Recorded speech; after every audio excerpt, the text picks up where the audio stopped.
अस्सलाम वालेकुम।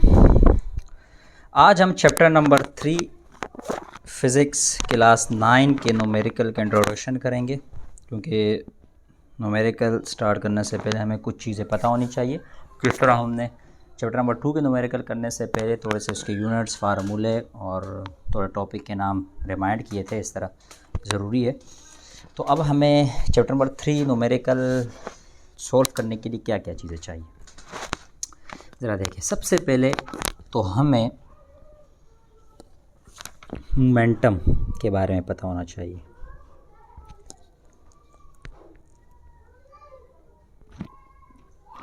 ठीक है कि मोमेंटम, तो मोमेंटम का जो फार्मूला है, मोमेंटम का फार्मूला है P = mv।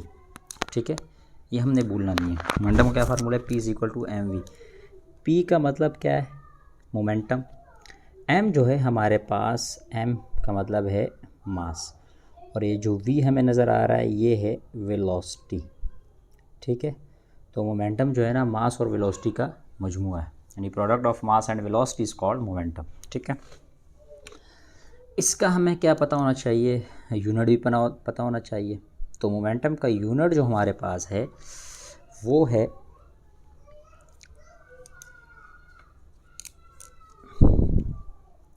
किलोग्राम मीटर पर सेकंड। ठीक है, केजी मीटर पर सेकंड, या इसको आप जो है ना यूँ भी लिख सकते हो,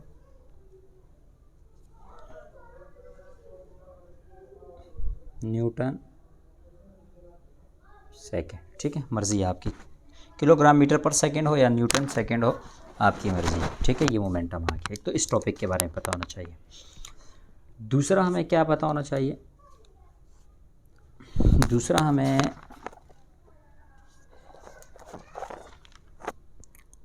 न्यूटन सेकंड लॉ यानी फोर्स के बारे में पता होना चाहिए। तो फोर्स का फार्मूला होता है F = ma। ठीक है, F = ma। तो m जो है ना हमारा वही है मास। ठीक है, a जो है ना हमारा एक्सेलरेशन है,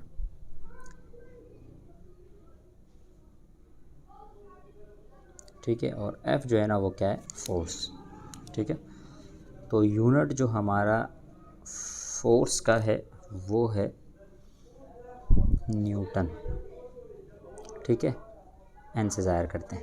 अच्छा, इसको आप जो है ना और क्या कह सकते हो? न्यूटन को जो है ना आपको पता होना चाहिए, न्यूटन की जगह आप केजी मीटर पर सेकंड स्क्वायर भी, ये दोनों एक ही चीज़ है, इसको यूनिट भी न्यूटन भी कहते हैं। ठीक है, एक ही चीज़ है।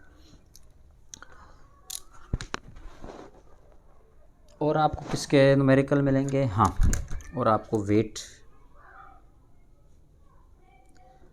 के न्यूमेरिकल मिलेंगे। तो वेट का जो फार्मूला है वो है W = mg। ठीक है, m का मतलब वही है मास, ये जो g है इसका मतलब है ग्रेविटी। ठीक है, और W का मतलब क्या है? वेट। इसका यूनिट, क्योंकि वेट भी फोर्स ही एक किस्म की, तो इसका यूनिट भी क्या होगा? सेम न्यूटन ही होगा। तो इसका यूनिट भी क्या है? न्यूटन। सिर्फ एन लिख दो तब भी बात ठीक है। अगला जो न्यूमेरिकल मिलेंगे हमें सर्कुलर मोशन के मिलेंगे, यानी सेंट्रीपिटल फोर्स, और उसको सेंट्रीपिटल एक्सेलरेशन भी कह सकते हैं। इसको मैं एक टॉपिक का नाम देता हूँ कि सर्कुलर मोशन। ठीक है, यह आपके बुक के पेज नंबर 85 के ऊपर ये न्यूमेरिकल्स मौजूद है, जिसको क्वेश्चन नंबर 9 है, वो क्वेश्चन नंबर 9 है। ठीक है, सर्कुलर मोशन में दो चीज़ें, एक सेंट्रीपिटल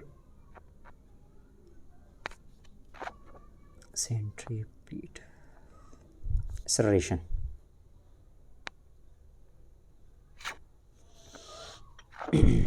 ठीक है। तो सेंट्रीपिटल एक्सेलरेशन का फार्मूला क्या है? तो भाई इसका फार्मूला है v²/r। ठीक है, ये जो AC लिखा है इसका मतलब सेंट्रीपिटल है, और ये जो v है, v का मतलब आपको पता है क्या है? वेलोसिटी।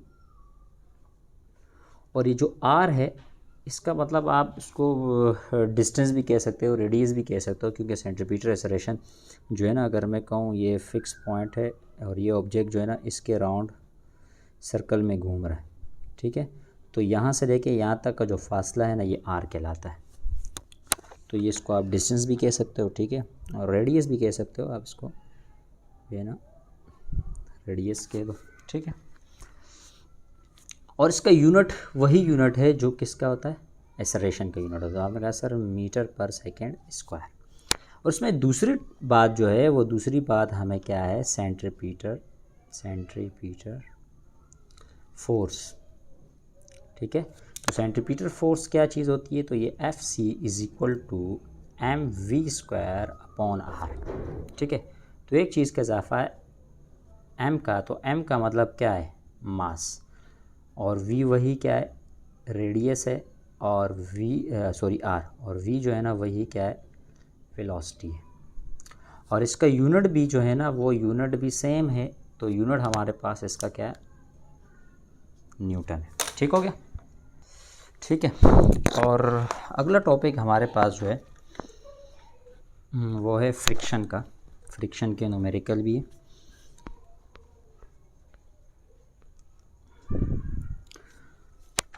फ्रिक्शन भी एक किस्म की फोर्स ही होती है। तो इसका असल फार्मूला यूँ, इसके फार्मूला जो है ना आप इसको यूँ भी लिख सकते हैं कि भाई फोर्स बराबर है म्यू, ये म्यू है, ठीक है, म्यू आर के, यूँ भी लिख सकते हैं, ठीक है। और इसको हम जो है ना यूँ भी लिख सकते हैं कि भाई म्यू जो है वो बराबर होता है एफ अपॉन आर के, ठीक है, यूँ भी कर सकते हैं। अच्छा, ये जो एफ है ये तो क्या है, फोर्स हुआ है ना। ये जो आर है ना ये नॉर्मल फोर्स कहलाती है, नॉर्मल फोर्स। अच्छा, नॉर्मल फोर्स को आप एक किस्म का वेट भी कह सकते हो, ये बात याद रखें। नॉर्मल फोर्स को हम क्या कह सकते हैं, वेट भी कह सकते हैं, ठीक है। वेट हो या नॉर्मल फोर्स हो, बात एक ही। तो आप इस आर की जगह डब्ल्यू भी लिख सकते हो। आ रही बात में। और ये जो म्यू है ना ये कोफिशेंट है कांस्टेंट का जो है ना, एज अ कोफिशेंट हमने यूज़ किया है म्यू, इसको म्यू पढ़ते हैं। अच्छा, फ्रिक्शन का कोई यूनिट नहीं होता, ठीक है। उसकी वजह ये है कि यार एफ़ का भी यूनिट, फोर्स भी जो है ना न्यूटन है, ये भी न्यूटन है, तो न्यूटन से न्यूटन कैंसिल हो जाते हैं, तो इसका कोई यूनिट नहीं होता, ठीक है। तो आर की, अब मैं जैसा मैं कह रहा था ना कि आर की जगह आप क्या कर सकते हो, ये जो नॉर्मल फोर्स है इसकी जगह आप बाज़ औक़ात डब्ल्यू भी लिख सकते हो, और डब्ल्यू की जगह आप इसको यूँ एम जी भी लिख सकते हो, ठीक है। तो इसके फार्मूले की शक्ल बहुत सारी है, यानी अगर आप मैं इसको बनाना चाहूँ तो इसको यूँ भी लिख सकता हूँ कि भाई फोर्स बराबर है म्यू एम जी के। आर की जगह मैं डब्ल्यू लिख सकता हूँ और डब्ल्यू की जगह मैं एम जी लिख सकता हूँ। तो ये इसकी हर फॉर्म है वो न्यूमेरिकल के ऊपर डिपेंड करता है। तो कम से कम ये फार्मूले हमें पता होनी चाहिए। अगर ये फार्मूले हमें याद होंगे, ये टॉपिक हमें समझे होंगे अच्छे तरीके से, तो हम क्या कर सकेंगे, तो हम आसानी से न्यूमेरिकल्स को सॉल्व कर सकेंगे। तो हम फिर नेक्स्ट वीडियो में इसके न्यूमेरिकल सॉल्व करेंगे। तब तक के लिए अल्लाह हाफ़िज़। ठीक हो गया। तो मोमेंटम के फार्मूले मैंने मेंशन है, फुल फॉर्म भी साथ में मेंशन कर दिए, यूनिट है वो भी मेंशन हो गए, और उसके सैम्पल्स भी मेंशन हो गए। तो ये आपको सारा पता होना चाहिए, तब जाके हम इंशाल्लाह इसके न्यूमेरिकल हमें समझने में आसानी होगी।